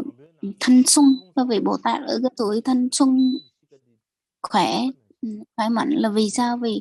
những cái thời gian đó con người trải qua những cái thời gian của trẻ con, nó thể hiện cái tính cách rất là trong sáng, không có bị sân si dính khởi. Cho nên đối với một số đời của ngài Karmapa thì cái tính cách của ngài rất là ôn hòa và yêu thương những cái người con của mình, như người mẹ yêu thương người con của mình, và tỏ một cái thái độ hơi nóng nảy một chút xíu, bởi vì là lo lắng cho con mình. Nếu như mà làm như vậy thì có thể đem lại lợi ích lớn lao hơn đối với những người đệ tử của mình. Cho nên là nếu như cho dù là cái diện hơi phẫn nộ, hoặc cái diện hơi nóng nảy, hoặc là cái diện tốt đẹp thì chăng nữa thì cũng để bảo hộ cho chúng sanh mà thôi. Trong cuộc đời này không có ai mà không gặp những cái khó khăn này, hoặc là không ai không gặp những khó khăn kia, hoặc là bị những cái chướng ngại bên ngoài, hoặc là bị nội chướng bên trong. Bất kỳ một cái chướng ngại nào đó thì chúng ta cũng đã từng trải qua rồi, nên không có ai mà không bị những cái đau khổ khó khăn về tinh thần, hoặc là vật chất, hoặc là thể xác này kia vân vân. Nhìn bên ngoài thì có những cái người mình thấy ôi cuộc đời họ quá suôn sẻ, không có bị bất kỳ một cái khó khăn nào. Nhìn bên ngoài mình thấy như vậy, hoặc là cũng có những người mình nhìn vào mình thấy luôn cuộc đời của họ không bao giờ có được cái sự thông thả nào hết. Họ lúc nào cũng thấy nhưng không có bị chuyện này cũng bị chuyện kia. Đó là cái cách mình nhìn. Vì lý do gì mình nhìn mình không có biết rõ nhân quả và nghiệp báo, cho nên mình mới có những cái định kiến như vậy, mình mới có những cái đánh giá như vậy. Vì mình không có biết rõ nhân quả nghiệp báo, mình mới thấy rằng là ôi người này làm tốt mà được việc xấu mà được người tốt này kia. Một mặt thì mình cũng không có nhớ được rằng những kiếp trước ấy, mình đã hành động hoặc là mình đã gieo những cái nghiệp gì mình không có thấy được. Nhưng mà tất cả mọi cái, nếu như mà mình tin vào nhân quả nghiệp báo rằng là ôi tất cả những cái hành động của cái đời này mình nhận được hoặc là mình bị ảnh hưởng là do từ kiếp trước, mình bị ảnh hưởng từ kiếp trước mà mình đã gieo từ nhiều kiếp trước. Nếu mà mình tin vào đó thì nó vẫn tốt hơn cái việc rằng là mình không tin gì hết. Và nếu mình suy nghĩ ở một cái góc độ sâu hơn thì một mặt thì mình một mặt là mình dường như đa số chúng ta không bao giờ tin 100% vào nhân quả đâu. Nhưng mà nói tới là nếu như mình không tin vào nhân quả đúng không thì cũng không đúng, cũng hơi khó nói như vậy. Nhưng mà biết tin 100% thì mình cũng khó tin. Nếu như mà cũng khó nói, nếu như mà mình không tin bất kỳ vào nhân quả nghiệp báo thì tại sao, thì nếu không tin thì tại sao những cái đau khổ nghiệp báo bây giờ mình nhận là nó vì nó từ đâu nó tới? Cũng giống như một cái người làm nông trồng trọt thì tại sao họ lại trồng được, họ trồng trọt để làm gì? Nhân quả nó tới như thế nào? Và cuộc sống của mình vì cái hạnh phúc của mình muốn những điều tốt mình mới làm những cái việc tốt, chứ nếu mà mình đâu có làm những cái việc xấu đâu. Cho nên nếu như mình không thấy được rằng mình làm việc tốt sẽ được quả tốt thì chắc chắn mình sẽ không bao giờ làm những cái việc tốt như vậy. Cho nên là cái tâm của mình dường như đa số chúng ta ai cũng tin vào nhân quả, cũng tin ít nhiều vào nhân quả. Nhưng mà cái khó khăn trong tâm của mình đó chính là cái nhân quả nghiệp báo nó quá rộng và không phải là một ngày 2 ngày, nhưng mà nó liên quan tới kiếp trước kiếp sau, cái thời gian nó quá dài quá lâu. Như vậy thì mình rất là khó tin, bởi vì rằng là một mặt đó là kiếp trước nó là cái gì, nó dài như thế nào mình đâu có biết đâu, mình cũng không nhớ tới, hoặc là cái thời gian nó dài quá, nó nhiều quá, cho nên nói tới kiếp trước thì ôi trời nó quá xa về trước. Mình nghĩ tới những cái thời gian như vậy thì ừm, thì mình không thể nào mình nghĩ được trong đầu của mình luôn, mình không có tin nổi. Cho nên nếu như mà nói tới vấn đề như thế này thì rất là khó tin, đối với bản thân của mình rất là khó tin.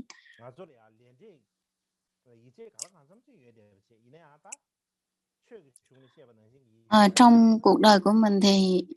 nhân quả nghiệp báo thì chắc chắn là có rồi, nhưng mà để mà đem Phật pháp ra để mà mình phân tích 100% về nhân quả thì rất là khó. Trong những cái lời dạy của Đức Phật ấy, Phật dạy tứ diệu đế, Đức Phật dạy khổ đế trước tiên là vì sao? Vì rằng là Đức Phật cũng không nói rằng là Đức Phật nói rằng là trong cuộc đời này dường như tất cả mọi phút giây đều là đau khổ, chứ không có một cái chút gì an vui là lợi lạc hết. Bởi vì chính vì những cái lời dạy của Đức Phật như vậy là mình có thể chắc chắn xác quyết được rằng là tất cả mọi thứ đều là bản chất của đau khổ, và dường như nó đã định là cái quả nó sẽ tới như vậy rồi, cho nên mình không có thay đổi được bất kỳ một mình không có thay đổi được bất kỳ một cái tình huống nào. Cho nên chính vì vậy mình mới cố gắng mình tu để mà mình đạt được cái sự giải thoát giác ngộ. Cho nên nếu như mà không có nhân quả nghiệp báo, nếu như mà không có bản chất của khổ đau thì tại sao mình phải cố gắng mình tu tập để làm gì? Nếu như mà mình không có suy nghĩ như vậy thì chắc chắn là những cái đau khổ đó mà mình không có hiểu được những cái đau khổ trong lòng, những cái đau khổ đó đâu.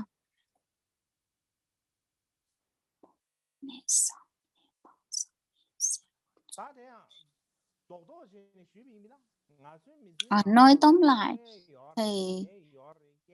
trong cuộc đời của mình nó có rất là nhiều khó khăn, đau khổ, nghịch cảnh, vân vân, nó xảy ra rất là nhiều trong cái cuộc đời của mình. Và khi mà những cái vấn đề nghịch cảnh đó nó tới, nghịch duyên đó nó tới thì làm sao để mình có được những cái suy nghĩ làm sao cái tư tưởng của mình nó rất là quan trọng.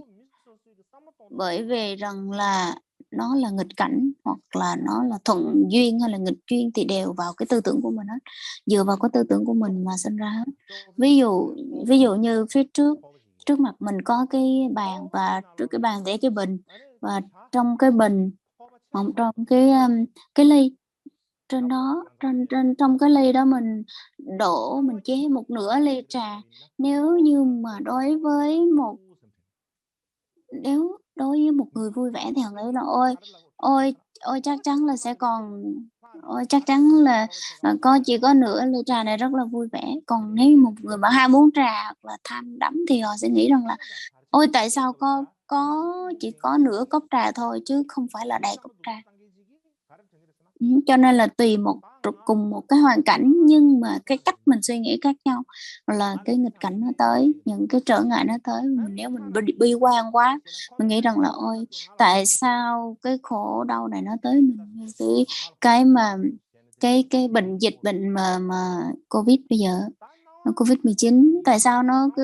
nó lại là cái bệnh nó lại rơi vào mình mà nó không phải là những người khác.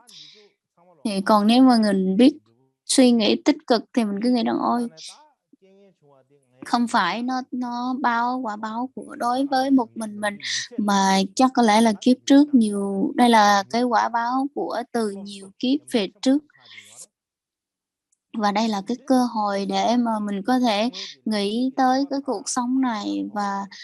đặc biệt là cái cơ hội quý báu để mà mình có thể tiêu trừ nghiệp chướng của mình. Đây là cái cơ hội mình đã nhận được, cơ hội quý mình đã nhận được.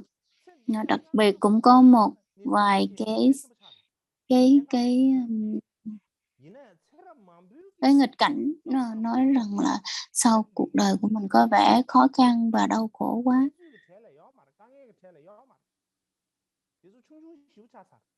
Và lúc nào mình cũng nghĩ rằng là ôi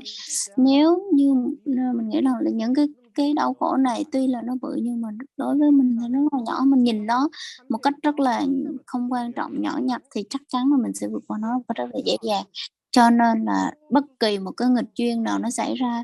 thì đều nương tựa và tùy theo những cái tư tưởng và cái cách nhìn, cái cách đối diện của mỗi người. Cho nên cái điều quan trọng nhất đó chính là mình phải làm chủ cái tâm của mình. Nếu như mà mình làm chủ cái tâm của mình để mà mình điều phục cái tư duy, cái suy nghĩ của mình. Và cái thứ năm đó chính là cái thứ năm đó chính là khi mà nghịch cảnh xảy ra thì mình phải tư duy, phải nghĩ tới cái việc rằng là ở đây là một cái cơ hội để mà mình tích lũy phước đức. Khi mà nghịch duyên, nghịch cảnh nó xảy ra thì dù nó tệ hại tới mức độ như thế nào, nó xảy ra tới bản thân mình thì mình phải làm gì? Có nghĩa là cái kiểu giống như là mình đang ở trong một cái nơi rất là cái nơi giống như là cái nơi mà biên địa, một cái nơi rất là nghèo cùng giống như mình đang ở cái thời điểm đang rất là xấu và cái địa điểm rất là xấu, kiểu giống như đây là cái cơ hội mà mình có thể mình đang tích lũy phước đức, kiểu như mình đang đứng ở trong cái khe núi như vậy, thì cái khe núi nó là cái nơi mà nó có thể chứa được tất cả các cái loại nước, chẳng hạn như mưa nó chảy xuống thì nó sẽ chảy xuống khe núi chứ nó đâu phải chảy lên đâu. Cho nên nếu mà mình thấy được rằng là ở đây là cái cơ hội để cho mà mình tích lũy phước đức thì nó rất là tốt. Và khi cái việc mà tích lũy phước đức mình cần phải có cái tư duy suy nghĩ là rồi khi mà nghịch cảnh tới mà ở đây là một cái cơ hội để mà mình tích lũy phước đức và sám hối tội lỗi rất rất là lớn. Cho nên khi mà nó tới thì mình sẽ đối diện và càng cố gắng dùng những cái cơ hội đó để mà tích lũy và làm tiêu những cái tội lỗi và chướng ngại của mình. Hoặc là khi mà những cái chướng ngại quả báo nó tới, đau khổ nó tới thì cũng đừng có khởi cái tâm làm tổn hại tới người khác, mà hãy cái nuôi dưỡng cái tâm yêu thương, cái tâm từ bi của mình. Cũng giống như cái việc rằng là mình đi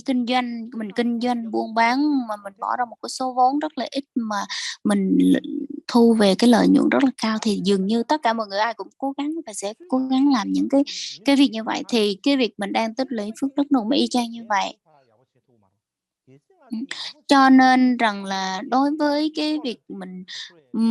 đối xử tốt đối với cái người làm xấu đối với mình thì rất là khó, và cũng không phải là cái việc mình người khác mình làm những cái điều tổn hại đối với mình cũng phải là phải cho quà cáp gì họ đâu, mà mình làm sao cái tư tưởng của mình phải thay đổi để mà làm khởi lên cái tâm làm có thể làm lợi ích cho họ. Đó là cái điều mà cái phương pháp mà thực hành tốt. Và tiếp theo đó chính là khi mà nghịch cảnh, nghịch duyên, đau khổ nó tới thì phải nghĩ rằng là ở đây là một cái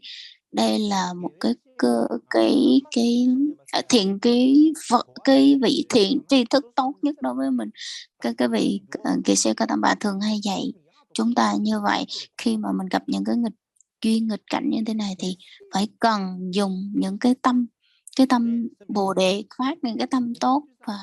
càng phải khởi cái tâm giống như cái việc đang gặp một vị thiện tri thức. Mà giống như hiện tại chúng ta đang thấy những cái chiến tranh. Khi mà chiến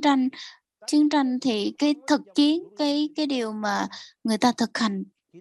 cái việc mà thực tập tốt nhất của cái việc chiến tranh đó là gì? Đó là vô chiến tranh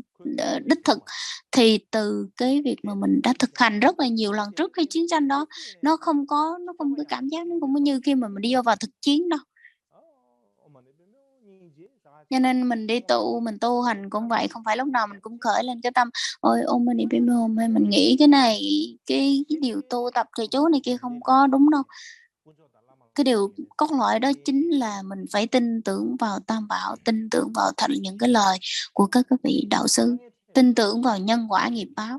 chứ không phải là chỉ trên lời nói không.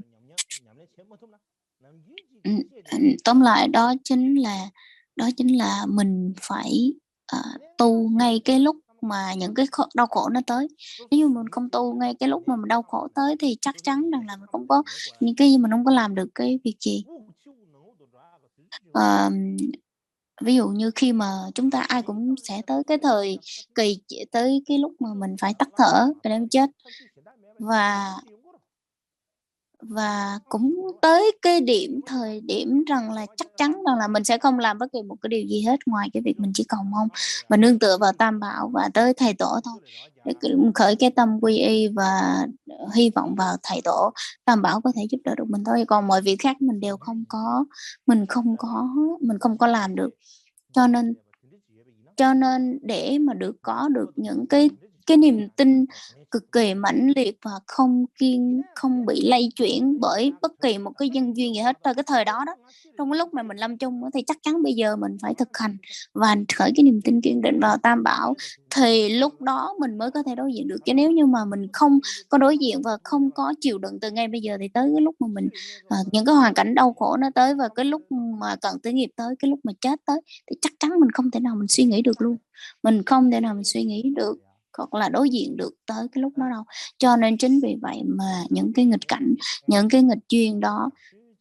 đó là một trong những cái cơ hội để mà mình tu tập tốt nhất, mình gọi là phát triển cái khả năng và cái sự tu tập ở trong tâm của mình. Cho nên là dù cái hoàn cảnh nào thì cũng phải giữ lấy những cái thời điểm đó, cái cơ hội đó. Bình thường thì dĩ nhiên là cái nghịch cảnh nó không tới thì là tốt hơn, chứ không phải là cái việc mình nghe những cái điều như thế rồi mình đi kiếm những cái nghịch cảnh đó, mình đi coi ở chỗ nào nghịch duyên rồi mình chui vào là không đúng, mà mình đi tìm là không được. Mình sẽ đối diện thôi, nó tới thì mình sẽ đối diện, nó tự nhiên nó tới thì mình đối diện, mà khi nó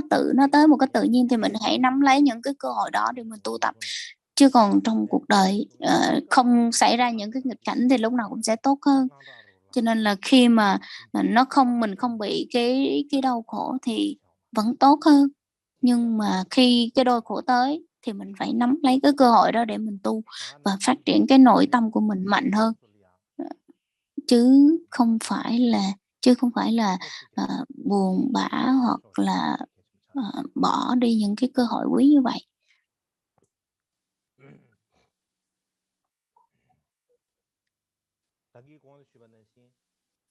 Cũng như nãy giờ đã nói, thì đối với các cái bậc tu hành chân chính và chúng ta khác nhau ở cái điểm nào? Đó chính là không phải là cái sự khác nhau từ cái việc rằng là bao nhiêu đau khổ đâu. Bởi vì đối với cái bậc tu hành chân chính thì chắc chắn rằng là các vị đau khổ hơn mình rồi, chướng ngại nhiều hơn mình, khó khăn nhiều hơn mình rồi, bởi vì các vị làm những cái việc có ý nghĩa vì cái việc vì chúng sanh thôi, thì chắc chắn rằng là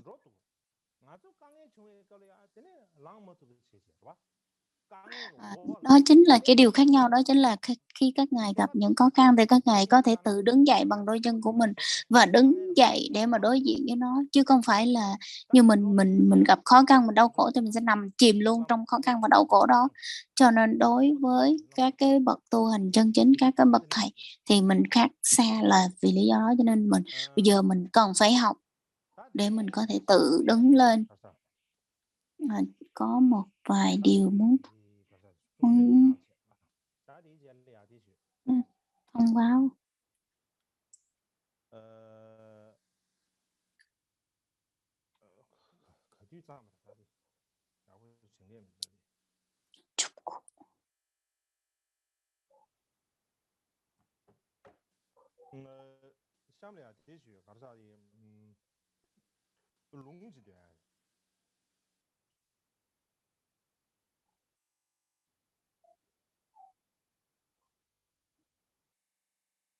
Long thì khá là sana dễ đấy ta. Nhớ đông chú kêu rồi à? vào năm vào năm vào năm 2019.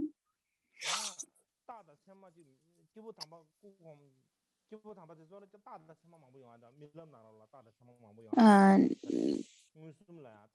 Bình thường thì tôi đã diện kiến rất là nhiều các bậc đạo sư và cũng thấy nhiều, và cũng trong giấc mơ cũng được gặp rất là nhiều vị đạo sư. Và một ngày nọ ở ở châu Âu, một ngày nọ thì tôi mơ thấy Đức Đạt Lai Lạt Ma. Khi Đức Đạt Lai Lạt Ma mới nói rằng là cúng dường và cầu trường thọ cho Đức Đạt Lai Lạt Ma, thì trong đó có những cái nghi quỹ cầu trường thọ.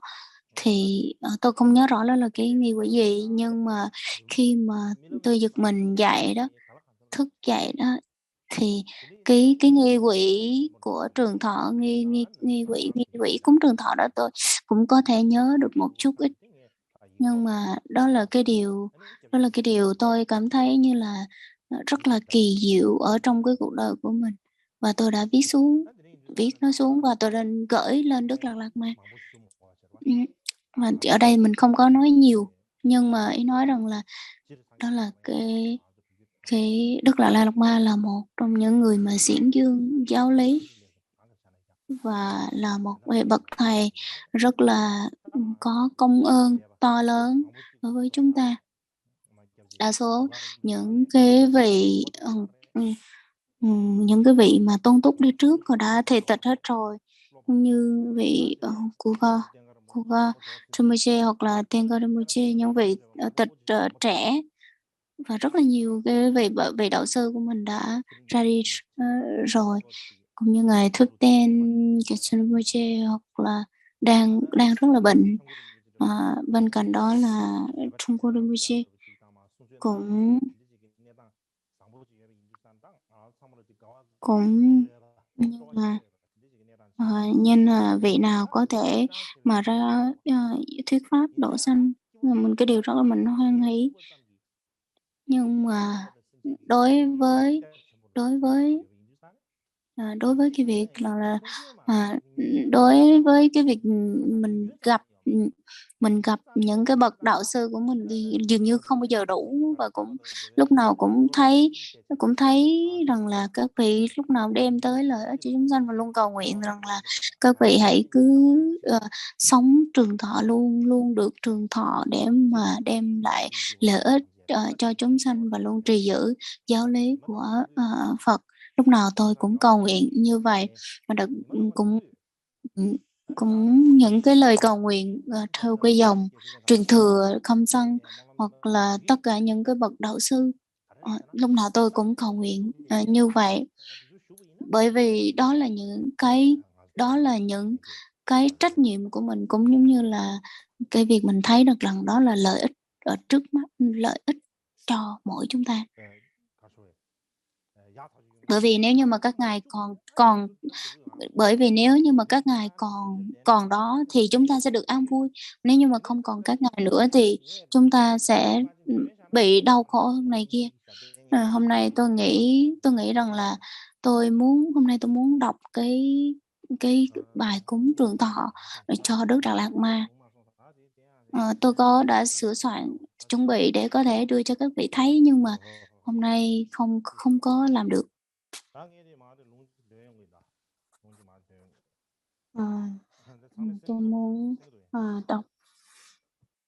Tôi muốn đọc cái bản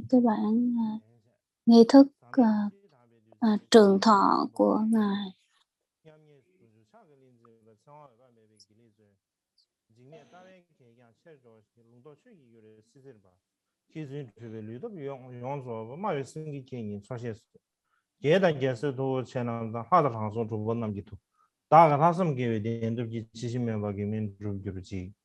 Tempo yongzo ki gewe shingen gari nyami gyabzi changu rumbuchi kuzi yundingi monamdi nishe kong ni ki chunan gyabzi rumbuchi tenshu piwa ta shazen didar cheba ni 你这些他东性格呈现度比因为对对讲的你都不运动xuống店主mình chào bạn Đây là cái bản mà ngài viết xuống khi mà tỉnh cái giấc mơ, thì đó là những cái nội dung ở trong một cái giấc mơ mà ngài đã cầu trường thọ cho Đức Đạt Ma.